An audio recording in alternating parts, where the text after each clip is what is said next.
कैसे हैं आप सभी लोग। एक बार फिर से स्वागत है आपका हमारे YouTube channel study with Yogesh में। वर्ष का आज अंतिम दिन है बच्चों, और कल क्योंकि थोड़ा सा व्यस्तता के कारण मैंने कल इवनिंग में क्लास नहीं दी, तो वही क्लास आज मॉर्निंग में मान के चलो। 2 सेशन मैंने आपको कंप्लीट बताए हैं कि किस तरीके से आपको आगे बढ़ना है। पहला जीएस वाला पोर्शन और दूसरा आपका उत्तराखंड का पोर्शन, ठीक है। इससे पहले कि मैं क्लास शुरू करूं, पुलिस कांस्टेबल का रिजल्ट जारी हो चुका है, आप सभी को पता होगा। और जिन छात्रों का पुलिस कांस्टेबल के वेरिफिकेशन के लिए भी नंबर आए, क्योंकि शायद अभी कुछ मेरे को लग रहा है कि जितने कैंडिडेट वेरिफिकेशन के लिए जाएंगे डीबी से, उससे कुछ एक्स्ट्रा बुलाए होंगे, जहां तक मैं सोच रहा हूं। अभी तो मैंने चेक भी नहीं किया, लेकिन जिन छात्रों का हो चुका है सिलेक्शन डॉक्यूमेंट वेरिफिकेशन के लिए, उम्मीद करता हूं कि आप लोगों का अंतिम चयन भी होगा। और वो तो खैर आइडिया आ ही जाता है कि आप कितने लोग बुलाए गए हैं, आपकी रैंक क्या है, कितने मार्क्स हैं। तो आप सभी छात्रों को ढेर सारी शुभकामनाएं जिनका चयन हुआ है।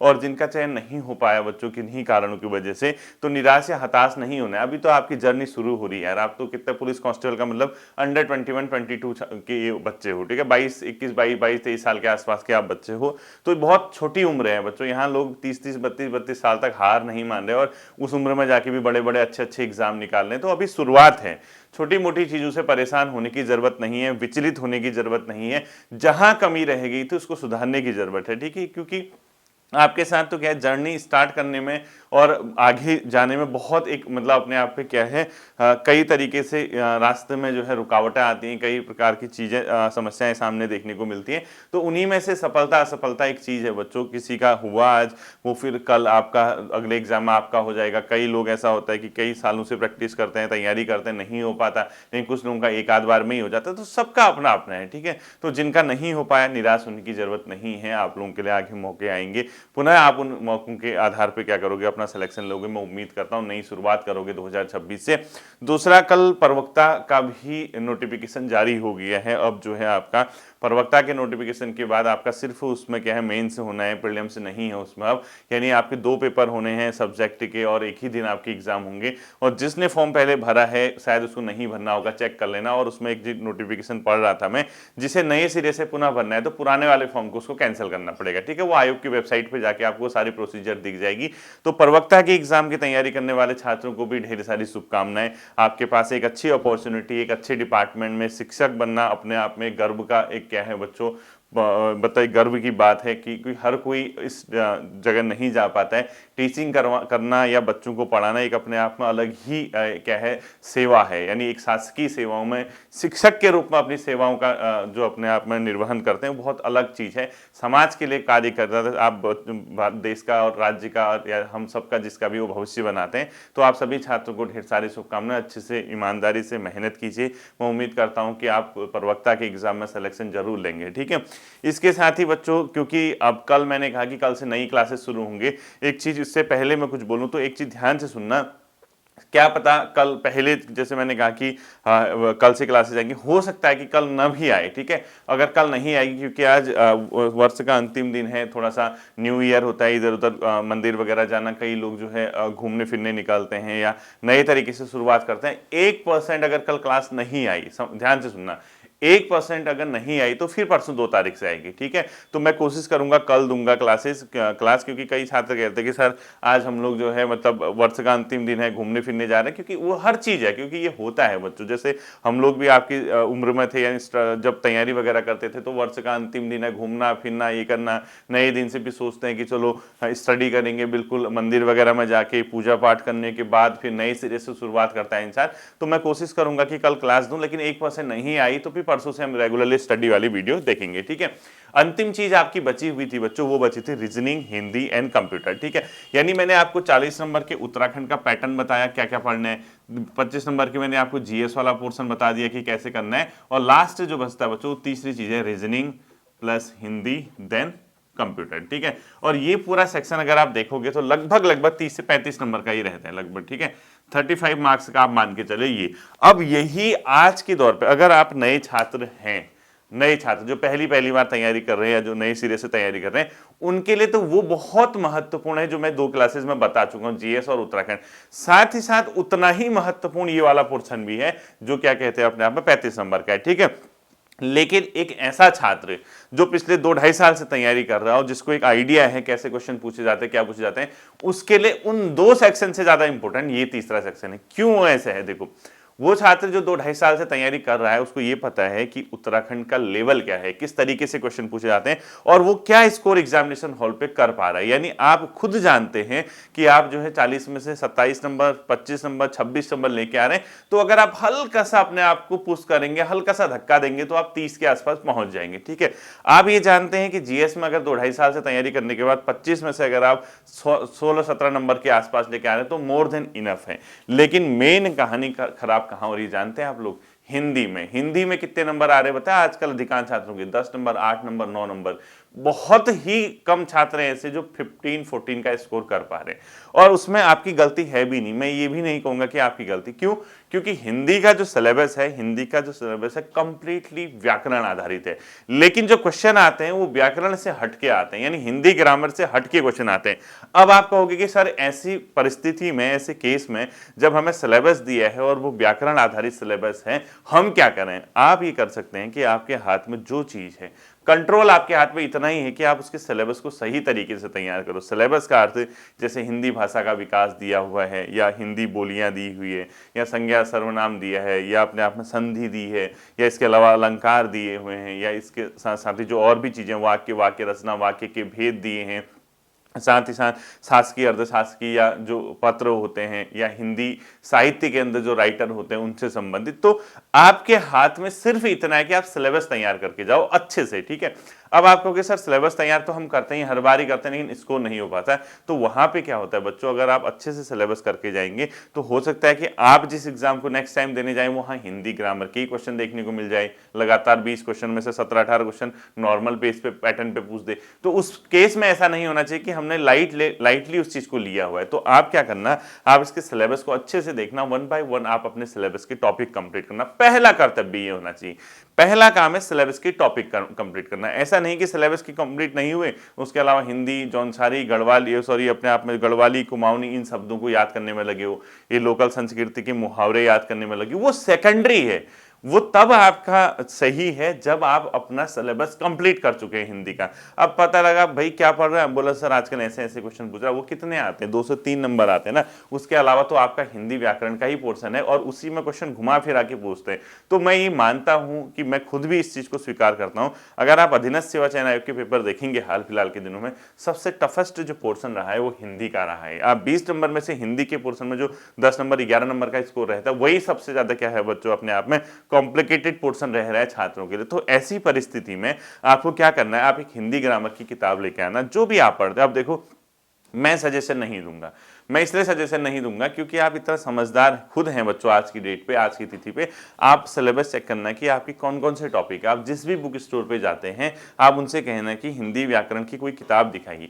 2-3 किताब आपके सामने रखेंगे, और क्योंकि बुक स्टोर वाले को ये पता होता है कि कौन सी किताब में सबसे ज्यादा चलती है, सबसे पुरानी है, ऑथेंटिक है। उनसे यही पूछेगा कि मतलब पुरानी किताब में कौन सी ऑथेंटिक, जो लंबे समय से चल रही है, तो उस टाइप की कोई किताब पिक करना है। क्योंकि देखिए, अगर मैं कहूँ लुसेंट ले लेना, या राजपाल जी की ले लेना, या कहूँ हरदेव बहारी जी की ले लेना, तो आपके पास बहुत से विकल्प खुल जाएंगे। तो ऐसी ही परिस्थिति में क्या करना होता है, आपको ये चेक करना होता है कि आपके सिलेबस के अकॉर्डिंग कौन सी किताब में टॉपिक दिए हुए हैं। पता लगा आधा यहाँ लिखा है, आधा उधर लिखा है, आधा इधर लिखा है, तो फिर ऐसे केस में कंफ्यूज हो जाओगे। तो सबसे पहले ये तय करना है कि सिलेबस वाइज किस किताब में चीजें मिलती हैं। तो आप क्या करना, नॉर्मली आप देखना 2-3 किताबें चेक करना, उसमें जो भी होगा। नॉर्मली छात्र यहाँ क्या पढ़ता है, हरदेव बहारी और लुसेंट पढ़ता है, अधिकांश छात्र मैंने देखे हैं। ठीक है, हरदेव बहारी वाली किताब में आपको जैसे हिंदी थोड़ा सा डीप में दी हुई है, थोड़ा सा डेप्थ में दी हुई है, तो कई लोग उसको पढ़ते हैं। और साथ ही साथ व्याकरण, हिंदी व्याकरण के लिए लुसेंट की, यानी इन 2 किताबों को अधिकांश छात्र लेते हैं। मैं ये कहूंगा कि अगर आपको कोई एनसीईआरटी बेस्ड हिंदी व्याकरण मिले, या एनसीईआरटी की जो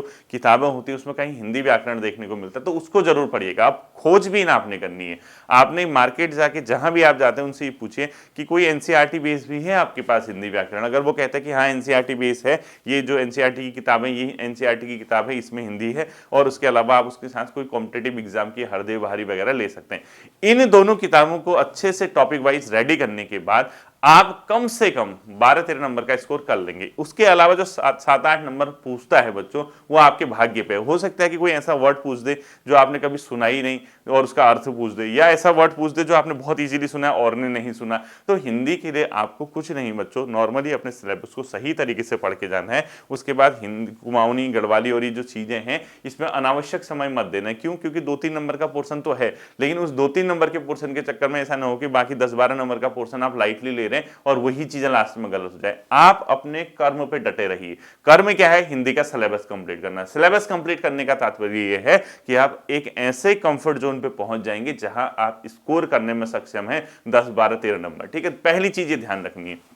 दूसरा बच्चों आता है most important, super duper important, 10 marks reasoning.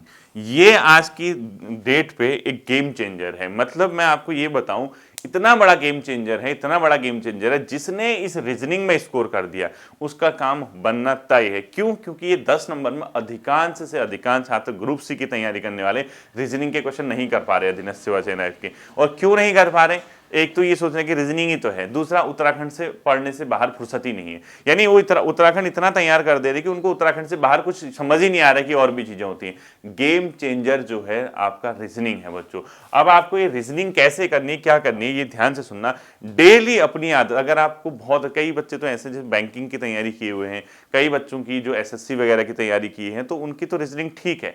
लेकिन ऐसा छात्र जो ये मानता है कि उसकी रीजनिंग थोड़ा सा कमजोर है, तो आप उसका सामना कीजिए। जब तक सामना नहीं करोगे तब तक नहीं सीखोगे। इंसान की प्रवृत्ति होती है कि वो परिवर्तन का हमेशा विरोध करता है, यानी परिवर्तन से डरता है। अब आपके केस में परिवर्तन का तात्पर्य ये है, अगर आप रीजनिंग से आपको डर है, एक फोबिया है रीजनिंग का कि यार मेरे को नहीं आती मैं, तो अगर आपसे मैं कहूं ना कि आप रीजनिंग पढ़ो, तो आप पता है इग्नोर करना सीख जाओगे। आपको दिमाग में लगेगा कि यार रीजनिंग नहीं, मुझे तो डर लगती है, मैं नहीं जाना चाहता हूं, मैं एग्जाम में देख लूंगा ऑन द स्पॉट। वही देख लूंगा जो होता है आपको एग्जाम में दिखा भी देता है कि क्या होती है असलियत। ठीक है, तो इसलिए क्वेश्चन नंबर 21 से क्वेश्चन नंबर 30 तक जब आप ग्रुप सी के पेपर करते हैं, अधिकांश टाइम पे यही पैटर्न रहता है। तो आपके जो क्वेश्चन आते हैं रीजनिंग के 10 नंबर आते हैं, वो बहुत ही कीमती है। आप कुछ कीजिए या ना कीजिए, मेरी सलाह मानना, 1 घंटा रीजनिंग डेली करना। अब आप कहोगे सर रीजनिंग में कौन से टॉपिक पढ़े? अरे भाई सिलेबस तो दिया हुआ है ना, जो सिलेबस में आपका दिया हुआ है उस आधार पर किताब लेके आइए मार्केट से रीजनिंग की। आप मार्केट से रीजनिंग की किताब लेके आइए, आप प्रैक्टिस कीजिए बस, और कुछ नहीं करना। रीजनिंग का क्या होता है? आपकी बौद्धिक क्षमता का विकास करता है, आपकी सोचने की क्षमता को डेवलप करता है, आपको तार्किक बनाता है। रीजनिंग का मतलब ही वही है। जब आप घर में प्रैक्टिस करते हैं रीजनिंग की, तो आपकी तर्क शक्ति एक प्रकार से क्या होने लगती है? विकसित होने लगती है। जब तर्क शक्ति विकसित होने लगेगी तो धीरे धीरे जब आप एक हैबिट में आ जाएंगे रीजनिंग के क्वेश्चन करने के, तो आपका दिमाग ऑटोमेटिकली क्या करने लग जाएगा? क्वेश्चन को सॉल्व करने लग जाएगा ना, इसका ऐसा, इसका ऐसा। तो ये जो चीजें होती है, ये एक प्रकार से अभ्यास के थ्रू आती है। यानी आप जब उस चीज की प्रैक्टिस करते हैं, यानी अभ्यास करते हैं, देन आपका जो मस्तिष्क होता है, जो सोचने की क्षमता होती है, जो तर्क करने की क्षमता होती है, वो डेवलप होती है। जैसे ही वो डेवलप होने लगेगी, आप क्वेश्चन को सॉल्व करने लग जाओगे। तो अपने 24 घंटे के शेड्यूल में किसी भी केस में कैसे भी अगर आप रीजनिंग में थोड़ा सा भी अनकंफर्टेबल फील करते हैं, तो 10 मिनट, 1 घंटे का टाइम निकालिए और डेली निकालिए। और आप देखना 1 से 1.5-2 महीने आप रीजनिंग की प्रैक्टिस करने लगोगे तो आपको अच्छा फील होगा। बच्चों आप ट्राई तो करना। आप सिलेबस के हिसाब से आपको लगता है कि नहीं भाई इसमें डायरेक्शन वाले यानी दिशा वाले क्वेश्चन नहीं है, आप उसकी ओर जाइए। आपको दे रखा है त्रिभुजों की या फिगर्स की काउंटिंग, उसकी ओर जाइए। आपको दिया है ब्लड रिलेशन, उसकी ओर जाइए। आपको दे रखा है जो स्लोगिज्म होता है, क्या होता है वो, इस टाइप का। ठीक है, वो सब चीजें होती हैं, वो देखना। यानी आप कहीं ना कहीं अपने आप को एक कंफर्ट जोन पे फील करने लगोगे जब आप प्रैक्टिस करोगे। अदरवाइज क्या होगा? ये ले डूबेगा, नैया डुबा देता है। मैं आपसे पहले कह रहा हूं, आपकी कटौती कहां हो रही है? हिंदी आप कम पढ़ते हैं, हिंदी को आपको या समझ नहीं आता है, कोशिश नहीं करते हैं, तो 20 में से आप 10 नंबर के आसपास रुक जाते हैं। 10 नंबर की कटौती यहां होगी। रीजनिंग का पोर्शन है, 10 नंबर का ध्यान नहीं देते, 3, 4, 4, 5 नंबर से ऊपर नहीं ला पाते, 5 नंबर यहां कट गए। कितने नंबर कटे? 15 नंबर। कंप्यूटर को हल्के में लेते हो, 2-3 नंबर वहां कट जाते हैं, 17-18 नंबर तो ये घुस गए। ठीक है, बचा कितना? उत्तराखंड 40 नंबर का, 25-26 नंबर से ऊपर लाने से रहे आप ना, आप ला पाओगे। आप कितनी कोशिश कीजिए, आप अधिकतम 30 के आसपास, क्योंकि पेपर ऐसा बनता है। तो 14 नंबर वहां से कम हो गया। 18 में 14 जोड़ो, कितना हो गया? 32 नंबर। जीएस का पोर्शन मैंने कहा कि आप 15 नंबर के अंडर ही रुक जा रहे हैं 25 में से, तो 10 नंबर यहां कंप्लीट करो। कितने हो गए यहां से? 32, 10, 42 नंबर। जब 100 में से 42 यहीं पे कम हो गए तो 58 बचे। आप सोचो 58 में कहां सिलेक्शन होगा? तो सामना कीजिए। जब आपका स्कोर रहता है 64, 65, कहाँ वो 4-5 नंबर की कटौती हो रही, कहाँ 5-6 नंबर कम पड़ रहे हैं, वो यही पोर्शन है, कुछ रीजनिंग, कुछ हिंदी और कुछ कंप्यूटर।